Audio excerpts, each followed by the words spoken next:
السلام علیکم دوستو، کیسے ہیں آپ؟ امید کرتا ہوں آپ سب خیریت سے ہوں گے۔ آپ کو ہمارے چینل وظائف پورٹل میں خوش آمدید۔ تو دوستو، جیسا کہ ہم سب کو معلوم ہے کہ بسا اوقات کسی شخص کے ساتھ ایسا ہو جاتا ہے کہ اس پر جنات کے اثرات ہو جاتے ہیں، وہ شخص آسیب زدہ کہلانے لگ جاتا ہے، اس پر کوئی جن اپنا اثر ظاہر کر دیتے ہیں۔ تو ایسے شخص سے جن کے اثر کو ختم کرنے کے لیے اور اسے نجات دلانے کے لیے ہمیں کیا کرنا چاہیے؟ ہم لوگ بسا اوقات پیسے دے کر عاملوں کے پاس چلے جاتے ہیں یا غلط لوگوں کے پاس چلے جاتے ہیں، جن سے ایک تو ہمارے پیسوں کا بھی نقصان ہوتا ہے اور ہمارا معاملہ بھی حل نہیں ہوتا، جبکہ ہمارا تعلق اسلام سے ہے، ہم مسلمان ہیں۔ ہمارا اسلام اس بارے میں کیا کہتا ہے؟ ہمارے قرآن اور ہماری نبی کریم صلی اللہ علیہ وآلہ وسلم کی جو حدیثیں ہیں، ان میں ہمیں کیا بتایا گیا ہے، اس کی طرف آئیں تو ہمیں بہت سی چیزیں سیکھنے کو ملتی ہیں۔ ایک حدیث پاک جو اس سے تعلق رکھتی ہے، میں آپ کے سامنے بیان کرتا ہوں، اور اس سے ہمیں یہ چیز باقاعدہ طور پر سمجھ بھی آتی ہے کہ اگر کسی کو کوئی جن وغیرہ اثر کر جاتا ہے تو اس سے نجات کا کیا طریقہ ہے۔ جو حدیث آپ کے سامنے میں بیان کرنے لگا ہوں، اس کو دو حدیث کی کتابوں کے اندر ذکر کیا گیا ہے۔ پہلی حدیث کی کتاب جس میں سے ذکر کیا گیا، اس کا نام مسند امام احمد بن حنبل ہے، جس کی جلد نمبر 35 اور صفحہ نمبر 106 پر اس حدیث پاک کو ذکر کیا گیا، جبکہ دوسری کتاب کا نام المستدرک للحاکم ہے، جس میں جلد نمبر 4 اور صفحہ نمبر 458 پر اس حدیث پاک کو ذکر کیا گیا ہے۔ حضور صلی اللہ تعالی علیہ وآلہ وسلم کے صحابی حضرت ابی بن کعب رضی اللہ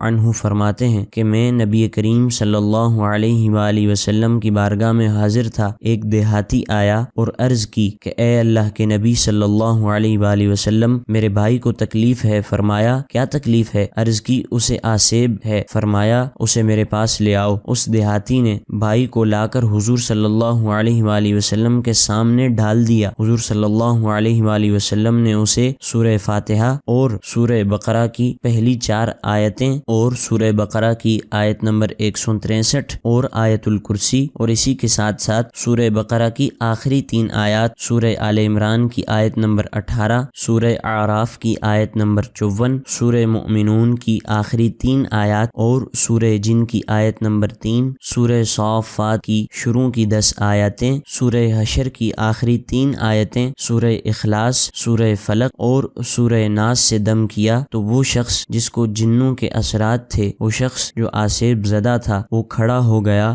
گویا کہ اسے کبھی شکایت کسی بیماری کی ہو ہی نہیں تھی، گویا کہ وہ شخص کبھی بیمار ہوا ہی نہیں تھا یا اسے اس طرح کا مسئلہ ہوا ہی نہیں تھا۔ اللہ کریم کے قرآن پاک کی برکت سے، حضور صلی اللہ تعالی علیہ وآلہ وسلم کے پڑھنے کی برکت سے رب کریم نے اس بیمار شخص کو شفا عطا فرمائی۔ تو پیارے دوستو، اگر آپ کے جاننے والوں میں سے کسی کے ساتھ ایسا معاملہ پیش آتا ہے تو ہم مسلمان ہونے کے ناطے، اسلام پر چلنے والے ہونے کے ناطے یہ کام کر سکتے ہیں۔ قرآن کریم کے ان بتائے ہوئے طریقہ کار کو پڑھ کر جو حضور صلی اللہ علیہ وآلہ وسلم نے اپنایا، اس بیمار شخص پر دم کر سکتے ہیں۔ اللہ کریم نے چاہا تو اس قرآن کریم کی تلاوت کی برکت سے اس شخص کو ضرور شفا ملے گی۔